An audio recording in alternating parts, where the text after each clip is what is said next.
네, 혹시 여러분들 한국 영화 중에서 박하사탕이라는 그 영화를 보신 적이 있는지 모르겠습니다. 이 박하사탕이라는 영화는요, 2000년에 이제 처음 상영한 영화인데요. 그 해에 가장 많은 그런 상을 받은 그런 영화이고요. 우리가 잘 아는 그 칸 영화제까지도 이제 초청받았던 그런 영화였습니다. 근데 이 박하사탕이라는 영화 가운데서 한 장면이 참 인상에 남는 그런 장면이 있습니다. 혹시 보신 분들은 다 아실 텐데요. 주인공이 여러분들 설경구라는 그런 사람인데, 그 사람이 이제 마주오는 그 기차를 바라보면서 기찻길에서 손을 두 팔을 위로 벌리고 한마디 외치죠. 그게 뭐였습니까? 나 돌아갈래 라는 그런 말이었습니다. 사실 이 영화는요, 아주 좀 독특한 전개 방식으로 이제 진행이 됩니다. 그러니까 이 영화는 사실은 다시는 돌이킬 수 없을 정도로 망가져버린 그 주인공이 자신의 인생에 있어서 가장 순수했던 그 때가 언제였는지 그것을 찾아가는 그런 방식으로 이제 전개되어지는데요. 그러니까 점차적으로 현재에서 과거를 회상하면서 자기 자신이 언제 순수했었던지, 왜 망가졌는지, 뭐 이런 것들을 찾아가는 그런 전개 방식을 가진 영화입니다. 그러다가 이제 영화 말미에 결국 주인공이 이제 가장 돌아가고 싶었던 그때를 이제 알게 되는데, 그 순수했던 그 순간이 언제였냐면은 바로 20년 전 가을에요. 사탕 공장에서 일하는 어떤 한 수님이라는 그 여인이 있는데, 그 여인에게 이제 박하사탕 하나를 건네받고서 그것을 입에 물고 그 수님을 향해서 저 박하사탕 좋아해요 라고 그렇게 수줍게 말했던 그 순간, 그것이 이 주인공이 찾아낸 가장 순수했던 그의 인생에서의 그런 모습이었던 것입니다. 그러니까 그런 거죠. 그 스님과의 사랑이 사실은 시작되었던 그 순간이 이 주인공에 있어서는 가장 순수했던 순간이었던 겁니다. 네, 사실 어쩌면 이처럼요, 누구에게나 다 다시 돌아가고 싶은 그런 순수했던 그런 순간들이 아마 있을 것입니다. 특히 방금 말씀드린 그 영화 이야기처럼 첫사랑을 생각하시면서 그때가 좋았는데 막 이렇게 회상하는 그런 분들도 아마 있을 수도 있습니다. 근데 그런 마음을 가지고 계신 분들은 잠깐 마음을 진정하고, 오늘 이 시간에는 다른 것이 아니라 정말 우리가 순수했던 그 신앙의 모습, 그것을 한번 찾아가는 그런 시간을 한번 가졌으면 합니다. 그리고 지금 우리의 모습이 하나님을 믿는 자로서 그 순수했던 그 순간하고 똑같은지, 아니면 멀어져 있는지, 아니면 더 순수한 모습으로 그렇게 살아가고 있는지 한번 우리 자신을 또 점검하는 그런 시간을 우리가 가졌으면 합니다. 사실 우리는요, 하나님을 믿는 자로서 순수했던 그런 신앙의 순간이 분명히 있었을 것입니다. 그러다가 어느 날 갑자기 그 순수했던 순간 그 자체는 추억이 되어버리고, 우리의 현재의 모습을 보면은 그것과 멀어진 듯한 그런 느낌을 우리가 받으면서 그렇게 신앙 생활을 할 때가 있습니다. 그러면서 마치 이제 이 박하사탕의 그 주인공처럼 하나님을 향해서 정말 순수했던 그 신앙의 모습을 우리가 갈급하면서 나 다시 돌아갈래 라는 그런 마음으로 그렇게 하나님 앞에 나아갈 때도 있는 것입니다. 그렇습니다. 오늘 이 시간이요, 정말로 하나님 앞에 우리가 가졌던 그 순수했던 그 순간으로 돌아갈 수 있는 그런 시간이 되었으면 합니다. 그리고 그 순수했던 마음으로 다시 하나님을 바라보면서 하나님이 우리에게 주셨던 그 기쁨과 그 행복, 그런 즐거움들, 그런 것들을 다시 회복할 수 있는 저와 여러분들에게 주님의 이름으로 또 축복합니다. 자, 그런데 제가 왜 이렇게 해요? 나 다시 돌아갈래 라는 그 영화의 그 대사를 서두에서 말씀드리냐면요, 바로 오늘 말씀 속에 있는 이스라엘 백성들이 마치 그 영화 박하사탕 속의 그 주인공의 그 모습하고도 사실 많이 닮아 있기 때문입니다. 그 앞서 말씀드린 박하사탕은요, 그 영화의 주인공이 정말로 순수했던 그 시절에 함께 친하게 지냈던, 알고 지냈던 그 사람들과 같이 함께 모여서 야유회를 즐기는 것으로 이제 시작이 됩니다. 근데 우리가 보통요, 야유회를 가게 되면은 우리 마음이 어떻죠? 즐겁지 않습니까? 기쁩니다. 근데 이 야유에서 즐겁고 기뻐해야 하는데 이 주인공은 그렇지 못했던 것이죠. 왜 그러냐면은 첫 번째로는 그 장소가 바로 첫사랑과의 추억이 있는 그 장소였고요. 그리고 그 장소에 모여있는, 그러니까 현재 그 영화에서 야유에 모여있는 그 사람들이 그때 모습하고 지금 현재의 모습이 별반 다를 것 없는 똑같은 그런 모습으로 이 주인공이 바뀌기 때문입니다. 그런데 그러한 모습 속에서 자기 자신만 변해 있다라는 것을 발견한 것이죠. 그러면서 마음속에 깊은 죄책감, 그것으로 인해서 그 야유회가 결코 유쾌하지 않고 또 즐겁지 않고 기쁘지 않았던 겁니다.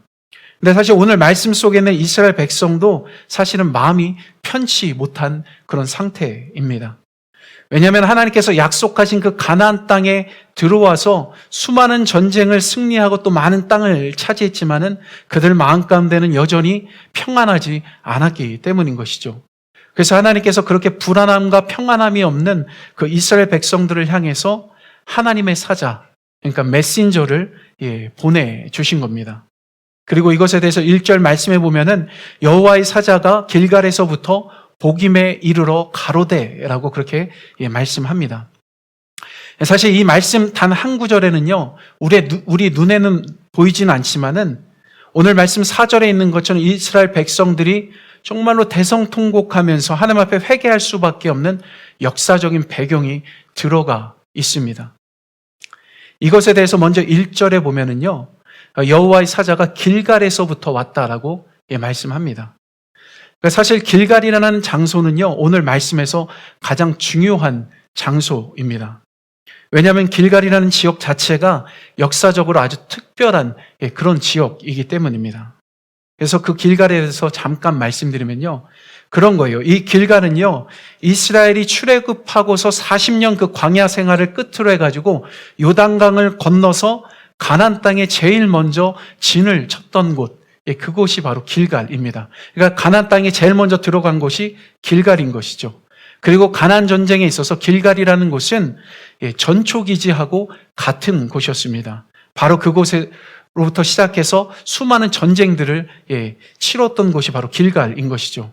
또 그뿐만 아니라 바로 출애굽 1세대들은 광야에서 다 죽고 2세대들만 가나안 땅에 들어갔는데 그 출애굽 2세대들이 가나안 땅에 들어와서 제일 먼저 하나님의 언약 백성으로서 받게 되는 그 징표, 그 할례를 받은 곳이 또 길갈입니다.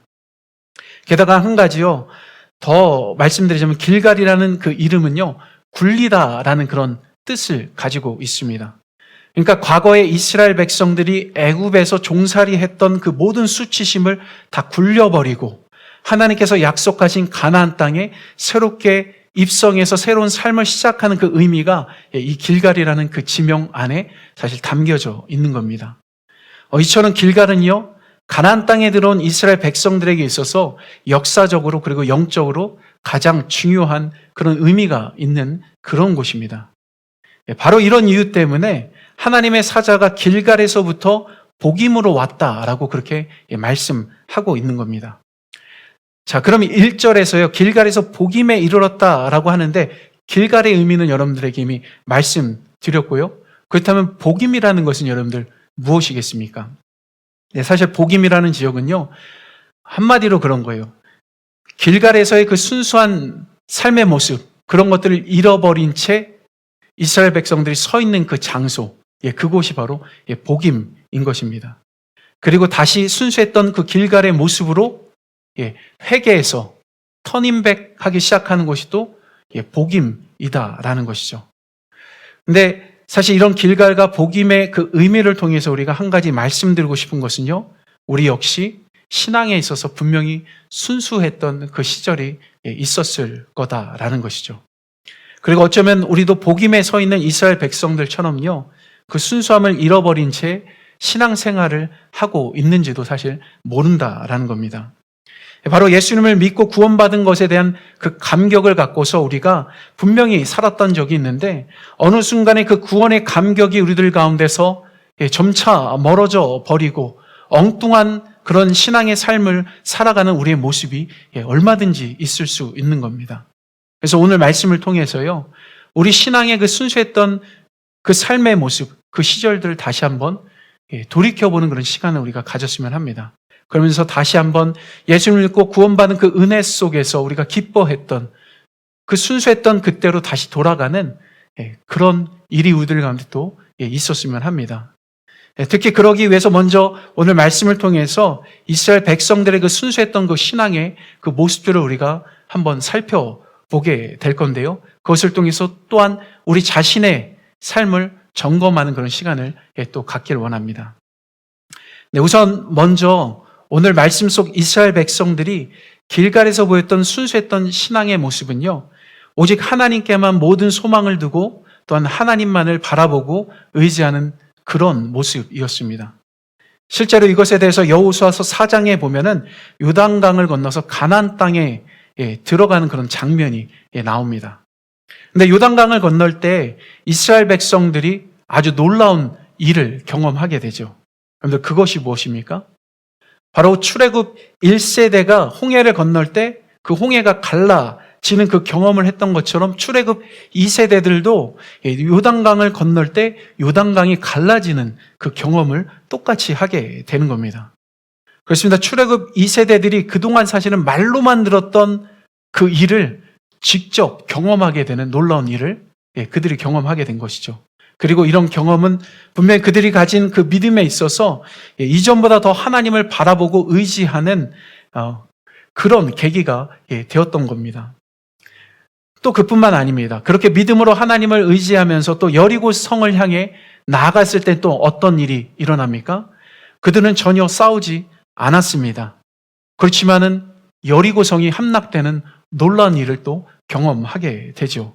분명히 이런 기적과 같은 그런 경험들이 이스라엘 백성들에게 있어서 정말로 하나님만을 의지하고 하나님께 모든 소망을 두고 그렇게 하나님을 바라면 뭐든지 가능하다라는 그런 믿음을 주는 그런 일이었던 겁니다. 그리고 실제로 이스라엘 백성들은요, 가나안 정복 전쟁을 위해서 싸우며 나아갈 때 그들 손에 무기가 있었지만은 그것보다도 더욱더 하나님의 말씀을 의지하고 하나님의 명령을 의지하면서 가나안에 있는 수많은 족속들과 싸우는 그런 일들을 펼쳤고 또 승리하는 업적을 거두었습니다. 이것이 바로 이스라엘 백성들이 순수하게 하나님께 소망을 두고 하나님만을 의지하면서 나갔을 때 경험했던 그런 일인 것이죠. 그렇습니다. 다시 말씀드리지만요, 그들이 그런 순수한 믿음으로 하나님께 모든 소망을 두면서 나아갔기 때문에 승리할 수 있었던 겁니다. 그리고 그 다음으로 이제 이스라엘이 길갈에서 보였던 또 다른 순수한 신앙의 모습은요, 하나님의 말씀을 듣고 그대로 순종하는 그런 삶을 살았던 겁니다. 그런데 이렇게 이스라엘 백성들이요, 길갈에서 순수했던 그 삶의 모습을 우리가 제대로 잘 파악하려고 한다면은 뭐를 봐야 되냐면은 반드시 여호수아서를 사실 봐야 합니다. 실제로 여호수아서 말씀을 보게 되면요, 바로 이스라엘 백성들이 하나님의 말씀에 순종하면은 승리하고 순종하지 않으면은 패배했다는 한 가지 공통점을 우리는 찾아볼 수 있습니다. 그래서 이제 이 공통점과 관련해 가지고요, 여호수아서 1장에는 우리가 너무나도 잘 아는 말씀이 있습니다. 그것이 뭐냐면 모세가 죽은 후에 이제 여호수아가 새로운 지도자로 세워지게 되는데 바로 그를 향해서 하나님께서 하시는 말씀입니다. 그 말씀이 바로 여호수아서 1장 5절에서 9절까지 나와 있는데 특히 그 중에 7절에서 9절까지 말씀을 여러분들에게 한번 읽어드리도록 하겠습니다. 오직 너는 마음을 강하게 하고 극히 담대히 하여 나의 종 모세가 내게 명한 율법을 다 지켜 행하고 좌로나 우로나 치우치지 말라. 그리하면 어디로 가든지 형통하리니 이 율법책을 내 입에서 떠나지 말게 하며 주야로 그것을 묵상하여 그 가운데 기록한 대로 다 지켜 행하라. 그리하면 내 길이 평탄하게 될 것이라. 내가 형통하리라. 내가 내게 명한 것이 아니냐. 마음을 강하게 하고 담대히 하라. 두려워 말며 놀라지 말라. 내가 어디로 가든지 내 하나님 여호와가 너와 함께 하느니라. 이 말씀은 여호수아 개인에게 하나님께서 사실 주신 그런 말씀이죠. 하지만 이 말씀은 여호수아서 전체를 관통하는 그런 말씀이기도 합니다.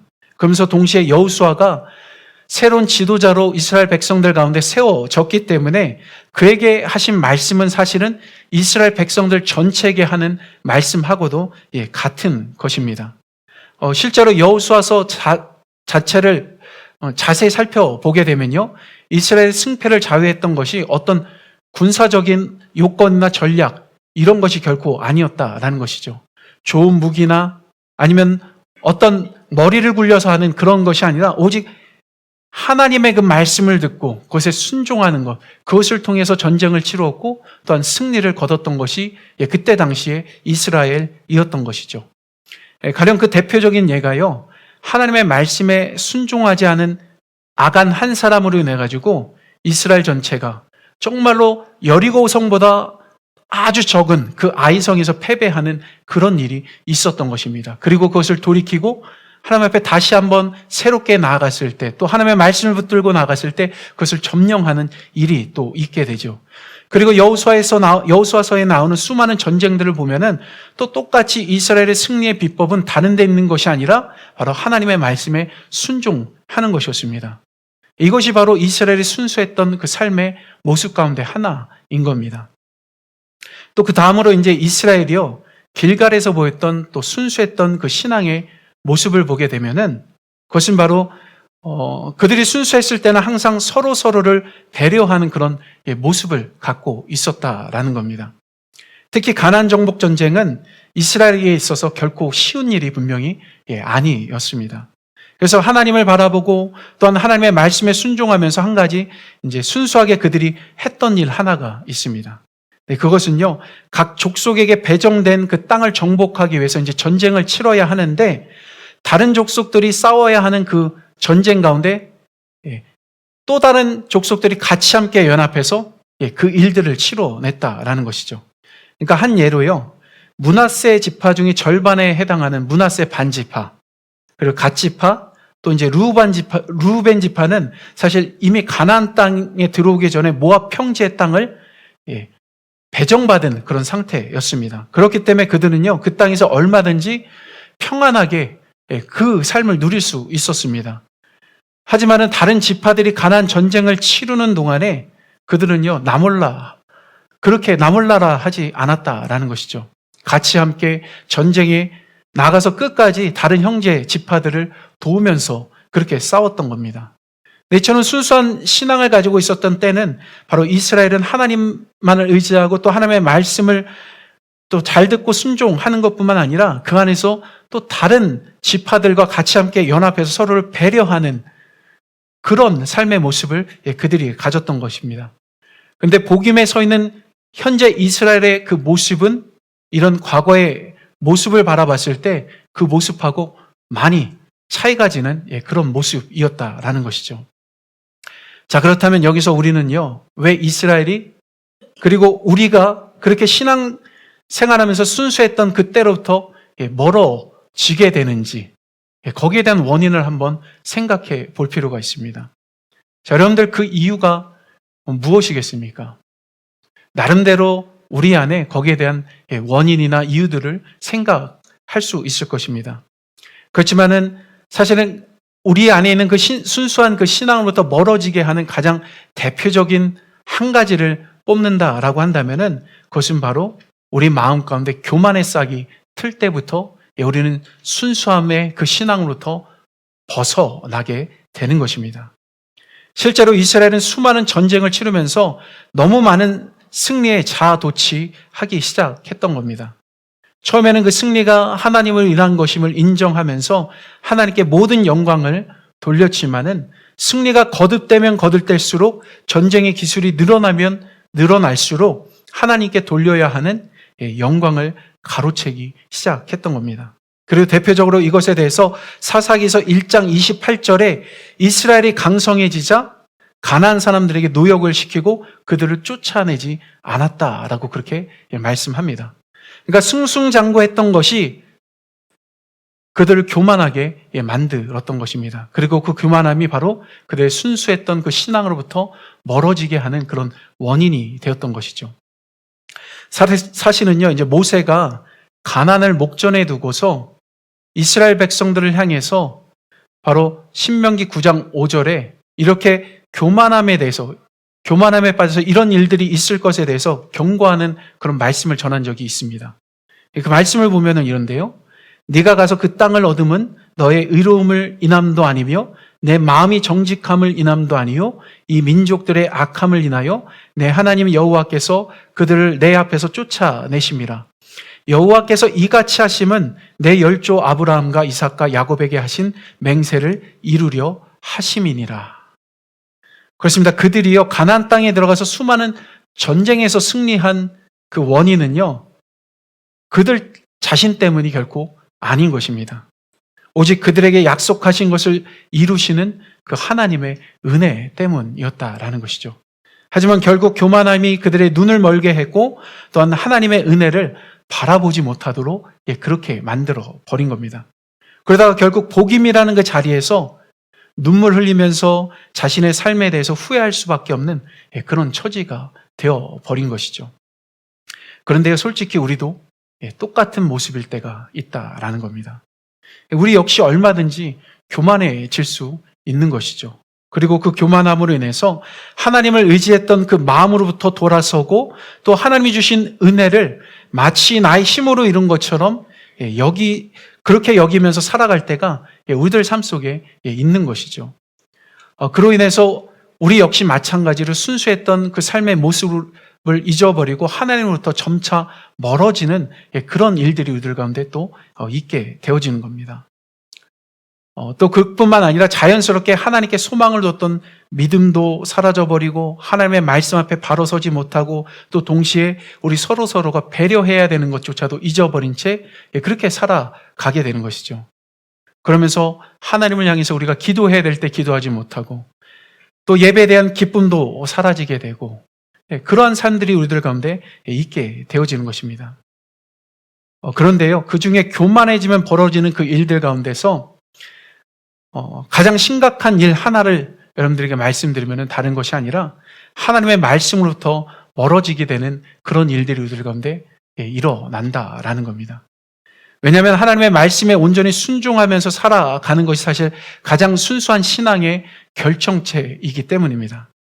가령 우리가요 정말로 사랑하는 그런 사람의 말을 우리가 듣게 되면은 그 말에 우리 마음이 녹아져 내릴 때가 있습니다. 그리고 그 말에 대해서 전혀 토를 달지 않고 그 말한 것을 최선을 다해서 이루려고 한다라는 것이죠.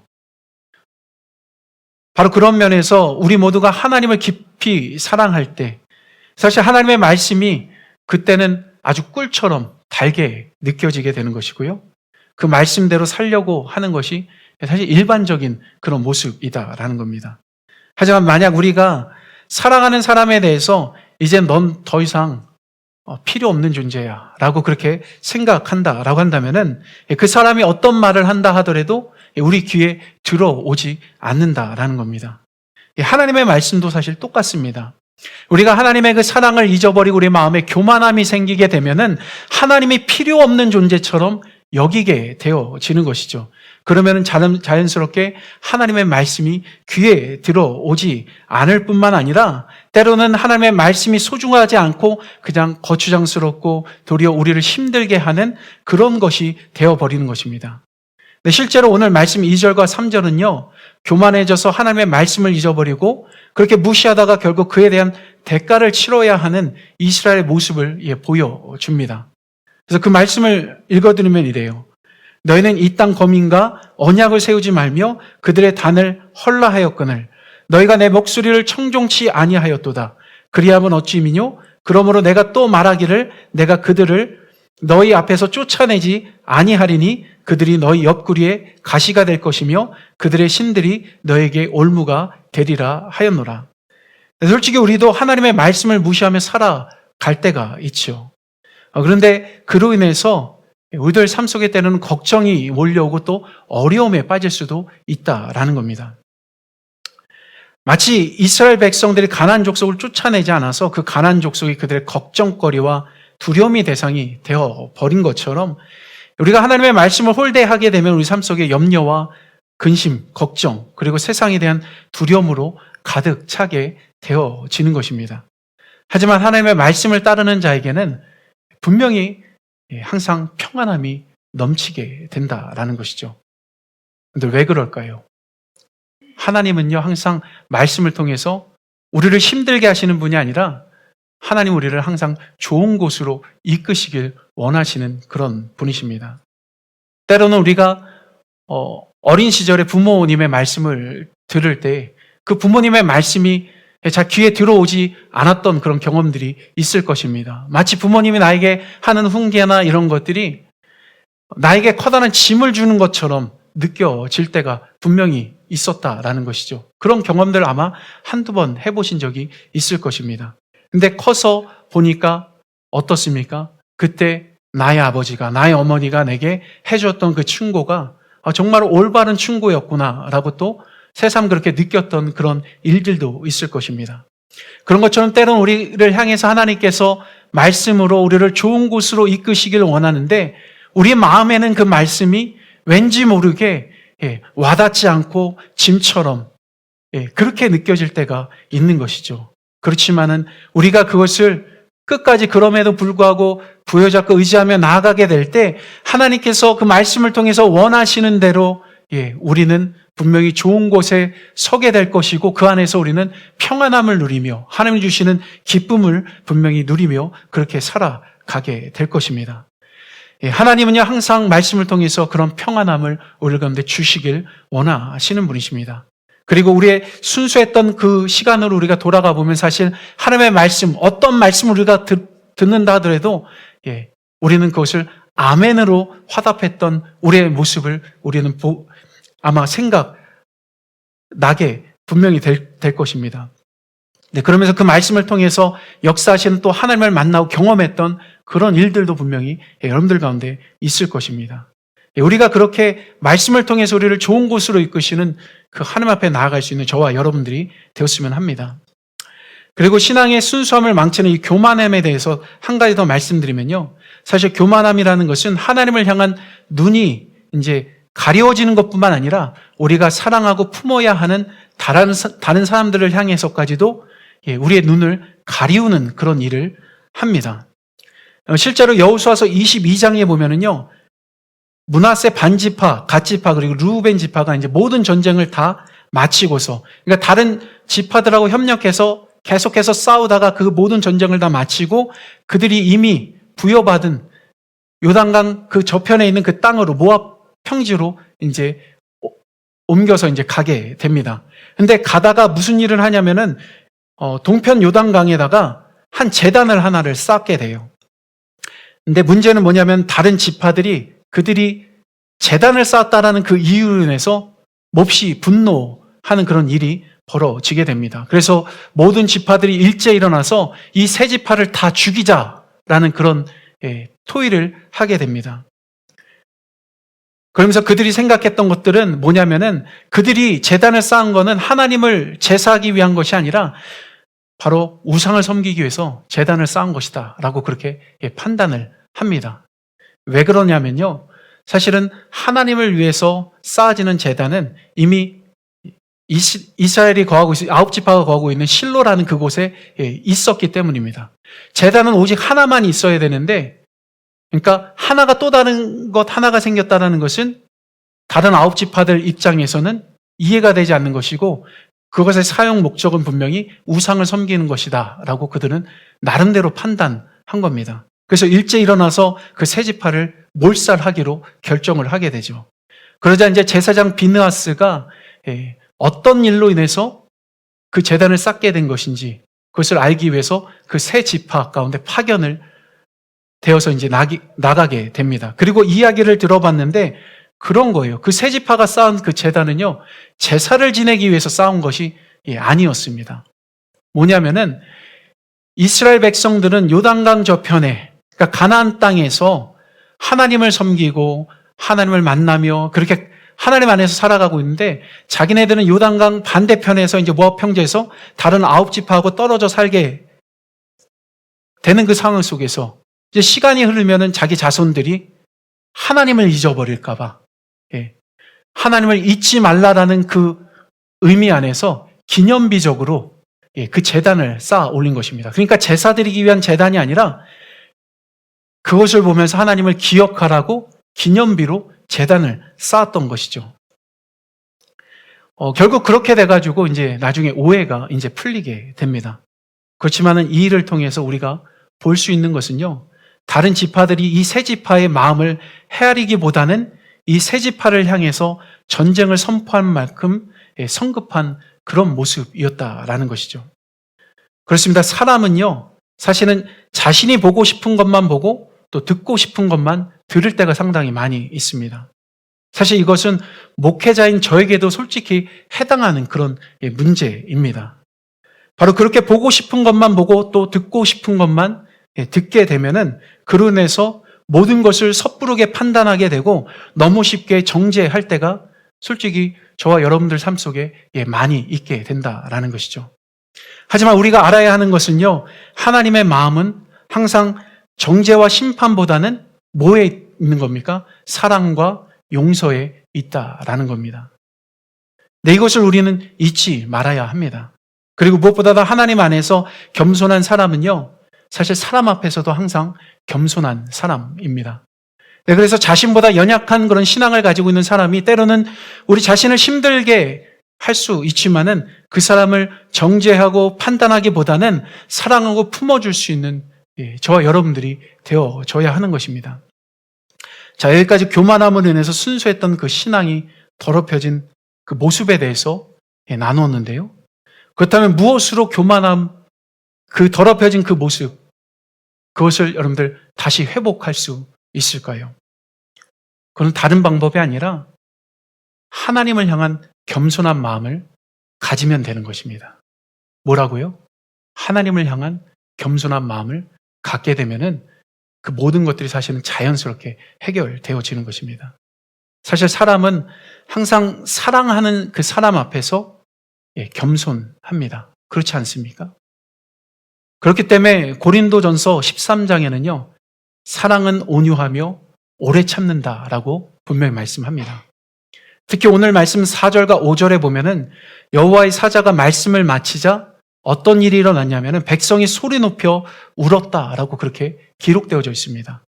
그리고 그곳을 복임이라 하고 그곳에서 하나님께 제사를 드렸다라고 말씀합니다. 뭡니까?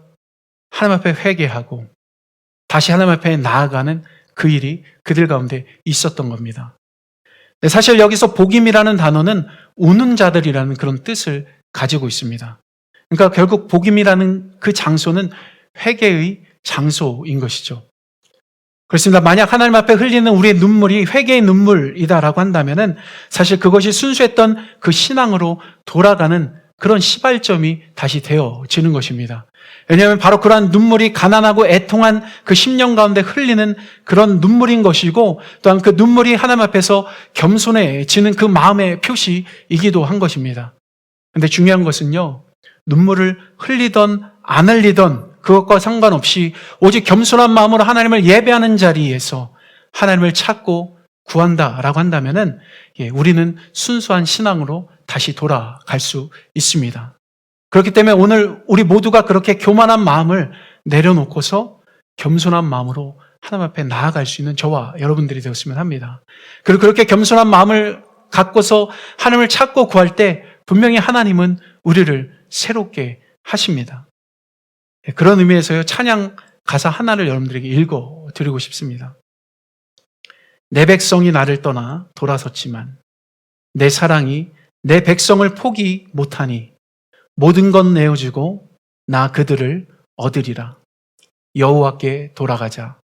우린 돌아서도 그는 변치 않네. 여호와께 돌아가자. 우린 넘어져도 그 사랑 영원하네. 그렇습니다. 비록 우리가 하나님을 떠나서 돌아섰다 할지라도요, 하나님은요, 우리를 절대 포기하는 그런 분이 아니십니다. 그뿐만 아니라 하나님은요, 우리를 다시 얻으시기 위해서 이 땅에 오셨고 우리를 얻으시기 위해서 그 모진 십자가의 고난을 받으셨습니다. 그리고 하나님 그 십자가의 그 사랑으로 오늘도 여전히 하나님을 떠나서 방황하는 그런 사람들을 찾고 계십니다. 근데 어쩌면 우리 마음에 그런 마음이 들 수도 있어요. 다시 돌아갈 수 없을 정도로 그런 마음이 우리들 가운데 있을 수도 있습니다. 하지만 우리가 그런 마음을 갖고 있는다 할지라도 중요한 것은 하나님은요, 여전히 계속해서 우리를 향해서 은혜의 손을 내밀고 계시다라는 겁니다. 어쩌면은요, 그런 거예요. 우리가 하나님을 향해서 예전에도 한번 말씀드렸지만은 신앙생활이라는 것은 두 손을 붙잡고 그렇게 사는 것하고 같은 거예요. 근데 우리가 때로는 하나님의 손을 놓을 때가 있는 것이죠. 그것이 순수했던 그 신앙으로부터 벗어나는 그 순간일 수도 있는 것입니다. 하지만 중요한 것은요, 내가 하나님의 손을 놨다 하더라도 하나님은 계속해서 나의 손을 붙잡고 계시다라는 것입니다. 그렇습니다. 하나님은요, 변치 않는 그 사랑으로 오늘도 우리 가운데 함께 하시고 우리의 손을 부여잡고 계십니다. 우리가 해야 되는 일은요, 그 손을 붙잡고 계신 그 하나님을 바라보는 것입니다. 그 하나님의 그 사랑으로 나아가는 것입니다. 그리고 그 안에서 다시 새롭게 순수했던 그 신앙의 모습으로 돌아가면 되는 것입니다. 오늘 우리가 그렇게 나아갈 수 있는 저와 여러분들 되었으면 합니다.